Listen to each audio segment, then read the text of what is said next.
All right, everybody, it's a great day to take down another malware sample, and here we are back in Flare VM. Now, if you have not done so already, always remember to revert your machine back to a clean state before you execute any more malware. So this sample will be located in the labs. Go into the 2.basic dynamic analysis section, and this one is rat unknown2.exe.mals. The last one that we did was unknown. This one will be unknown2.exe.mals. Now, as always, we've got a little help in the form of the hashes that we already have here. We have the password of infected, pretty standard, and we've got the README from the reverse engineer team. It says, analyst, excellent work with the previous samples. You are really coming along with your skill set. We found another sample on the endpoint that looks similar to the last one. Give it the triage treatment and let us know what you find. All right, sounds great, guys. So we will go ahead and begin by transferring over our sample, and we'll bring it onto the desktop with the standard password of infected. So we have our sample on the desktop ready for analysis. Now, we will start by doing a limited amount of static analysis, and so we will pull the strings and look at the IAT of this binary. We, of course, already have the hashes, and we could submit this to VirusTotal if we wanted. I have already done so, and it does not return any results. So it looks like this is a custom, fresh sample, never seen before in the wild. Let's open up a Commander shell, and we'll go ahead and change directories to the desktop, and we'll run the floss utility against rat unknown2.exe.mals. And what we want to do for this is pipe this out to flossout.txt, hit enter, and we're going to let that run for a little bit. Now, as we're about to open up the floss output here and take a look at the strings that we've extracted from the binary, I hope at this point we're starting to get into kind of a rhythm or a methodology here where we will take the sample, we'll take the hashes. If they haven't been provided, we can upload it to VirusTotal. And then from there, we have a couple of activities that we can do, given that this is a portable executable 32-bit or 64-bit for a Windows system. So I hope at this point that we're starting to develop kind of our methodology here. Now, eventually at a certain point when you've been scrolling through this and you're taking a look, you will see certain things that identify this as a NIM compiled binary. We have a lot of libraries that are referencing .nim extensions. We have socket callouts, that kind of thing. Again, nothing definitive at this point. We're just pulling the strings. Eventually, you may get to the point where you see just a couple of these that are kind of interesting. Now, we have a cmd.exe string in here with the /c flag, which means that it is able to run a command. And we've got a .local here, but it really doesn't look like we have any definitive URLs or IP addresses or anything like that. And there's probably a reason for that, and we'll get to that here in a second. So the strings in this case, you can go through and try to find some more information, but there's just really not a whole lot going on. But that's okay. So that's really just one part of the puzzle. And if you find yourself getting kind of bogged down and looking at the strings and not being able to determine much of what's going on, go ahead and move on to another part of the analysis. And remember those key pointers that I gave at the beginning of the course. Remember to never get too bogged down in some of the finer details. There actually happens to be a reason why there are no IP addresses or URLs in this particular sample. And that's kind of one of the points, is to make sure that not all the answers are going to be immediately available every time you pick a single part of your methodology, but it's much more about drawing different threads together and really painting a comprehensive picture. Now, let's load this thing into PE Studio. All right, and we can take a look into the import section and see if we have any on the bad list over here. And there are a couple, but nothing really stands out. Virtual Protect might be flagged as kind of suspicious here, but Virtual Protect is used in a lot of legitimate cases as well. Now, of course, this kind of thing comes with experience. And you may not know exactly what an API call is at any given point or what it might be doing, but I always recommend that you break out the Microsoft documentation for each of these calls if you're not familiar with them. And through practice and through kind of getting familiar with what malware looks like and what regular programs look like, you'll get kind of a feel of which ones of these API calls are worthy of your scrutiny and which ones are probably okay. But we can move right over to the strings here, and it looks like there's a whole bunch, but right off the bat, we've got a couple that are probably a little suspicious. Connect, select, send classified in the network group. So this is going to be kind of your socket open, socket close, socket send, which is effectively a library to be able to work with opening sockets, opening a network point of presence so that you can send and receive data on a network. And we've got our socket call out right here in string form. But in any case, again, when we look at the strings here, when we look at the indicators that are coming out of PE Studio, we don't see a whole lot going on. So why don't we move right onto our dynamic analysis? And what we'll do for our dynamic analysis, always remember that we're going to have Remnux running in the background over here. And let's just have inetsim up and running, and we'll also have Wireshark running as well, so we can capture all of that good network traffic. We've already kind of deduced that there is a socket capability here, so we want to be on high alert given that there might be some kind of network indicators coming off of this binary. All right, so let's arm up. And always a good time to double check that you have a good snapshot to revert back to just in case. And we're going to go ahead and run as administrator. And let's move right over to our Remnux box and let's see what happens. And it seems to be scrolling a little bit, but we do in fact have some information here. And we've got DNS queries coming out. Let's take a look. And if we open the highest protocol here, which is our DNS protocol, we can open up the queries section. And it looks like we've got an A record looking for aaaaaaaaa.caduceus.local. Okay, excellent. Now, if you recall, in the strings of the binary, if you looked thoroughly enough, you would not be able to find any of these. You might have found caduceus, you might have found local, but you would not have been able to find all of these. And the reason for that, there's actually a couple of reasons for that here. I employed a common malware tactic where the strings are built at runtime during the binary's execution instead of compiled. So in other words, there are some times when a malware sample will have the URL kind of hard-coded in the code itself as a variable. Maybe the string variable is domain name equals, and then it is, freet-shirts.info or something like that. Or in this case, aaa.caduceus.local. But there's a way to break up the string so that it cannot be assembled unless the binary is actually running. And so when you see these A's here, this is actually concatenated at runtime. So it goes through basically a for loop and it says, okay, add A until you hit, I think there are 20 here total. And then when you have that, pass that into this full domain record here, and then that is going to be your domain for callout.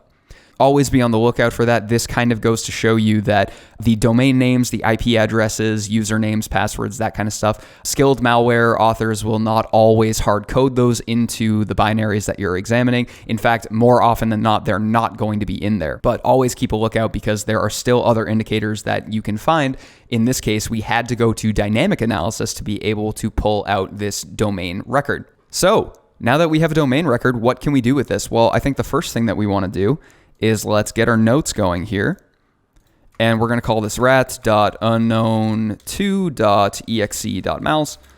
And of course, we could have had our static notes in here, but we're in the dynamic analysis section at this point, so I'll just be recording notes for that. But I do encourage you to record all of your notes that you're taking in this. And so what we can do is take a quick screenshot here. So let's grab a screenshot. And we'll actually get the hex dump as well, why not? Copy to the clipboard, and we'll throw this in. We'll say dynamic analysis, throw that picture in there. And of course, we can resize this to make it a little bit easier to see. And so we have an A record DNS of A, and I'll just do ... I think there are about 20 of those, caduceus.local. Okay, fantastic. Notice that there's no HTTP. There's no even TCP at this point. There's no other indicator of any other network traffic going on. We really have a DNS callout and then nothing else. We have some ICMP that fails, right? Because it's looking for that. So that's definitely interesting because if there was kind of an HTTP, if there was a web request opening up, we'd probably see that and then that would fail if there was nothing to respond to it. But it looks like this one is just looking for a DNS record. So I want to show you guys a technique that I have come up with in instances where you are getting a domain callout or maybe an HTTP request. And it's pretty similar to keeping INetSim up and running, but instead of sending it to another box, we're actually going to send it to ourselves. Now, this binary right here has a value in it that says, I am trying to reach aaaaa.caduceus.local. Now, what is stopping us from saying, oh, caduceus.local is the box you're on right here? And one way that we can do that is by using the hosts file, which is a very simple thing to do, but it's actually good enough to trick the malware into thinking that it is connecting to its home-based server. So what we want to do here is we're going to search for commander, but we're going to open it as administrator because what we want to do is edit the etc hosts file on this system. So we'll do nano, which is built into Flare VM by default, and we'll do C Windows System32 drivers etc and hosts, and you can of course tab autocomplete. And we'll launch into nano for the etc hosts file. Now this is exactly the same as the etc host file on Linux, so you can specify an IP address and then specify a domain record of where that IP address will send. And the local host will read from this file first before it attempts to resolve any other DNS records. And so what we want to do in order to trick the binary into thinking that whatever it's looking for is on the host that it's currently on, we're going to punch in 127.0.0.1 and just hit some space bars until you get to in line with the other ones here, although it doesn't really matter. But I like to keep things nice and clean. And we'll go right back over to our Wireshark capture and open it up down to the queries section here and down into this AAA Caduceus local. And of course, you can click on the name field right here, which is has the value of the DNS record. We'll click copy. And we'll do the value right here. So just click copy and value, and that's going to copy in that aaa.caduceus.local. We'll head right back over to Flare, and we can just right click right in here inside of the terminal, and that will paste it in. So we have our record pointing at localhost 127.0.0.1. In order to save this in nano, we're going to hit Control, hold down Control, and hit O. It's going to say file name to write, and you can just keep it standard. It's system32 drivers etc hosts.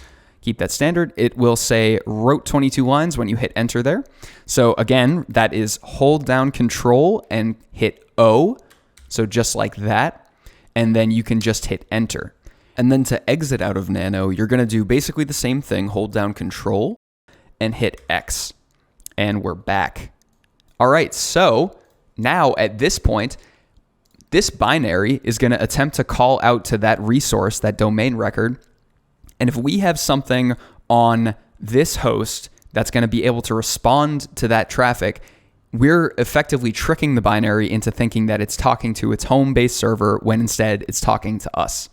So, nifty little trick, pretty simple. It's effectively the same thing of what INetSim and some of the other internet simulation capabilities are doing. All right, so we're starting to unravel the puzzle here, but we do kind of have a problem. We do know that it's attempting to reach a DNS record, but remember, as I said, the Wireshark output does not really have any other information. It says that it's pointing at a DNS record, but it does not say a port. It does not say any kind of protocol. So we've got a problem. We don't really know how this is trying to connect to that DNS record. Now, what from the host can help us out with determining what that might be? Why not Procmon? Why don't we open up Procmon? And you see how we're kind of starting to build out a methodology here. And I've already done so, but you can open up the filters here, and we've done this a couple times, so you should be pretty good at this now. We've got process name is ratunknown2.exe, and we've also got operation contains TCP, and we want to make sure that we're catching any network traffic from the host level that we can find on this. So we'll go ahead and hit OK for this. We've got nothing in Procmon's output because we have not executed the binary at this point. So let's go ahead and run. And there we go. We've got some callouts here, and immediately we can actually determine what's going on if we look at the path column right here. And it looks like we've got from local to aaa caduceus.local on HTTPS. So we can now take that, and let's go ahead and write in our notes. We'll definitely take a screenshot of this, and we're going to bring this right to our notes and say potential call out to specified DNS record on HTTPS port 443, and that is 443.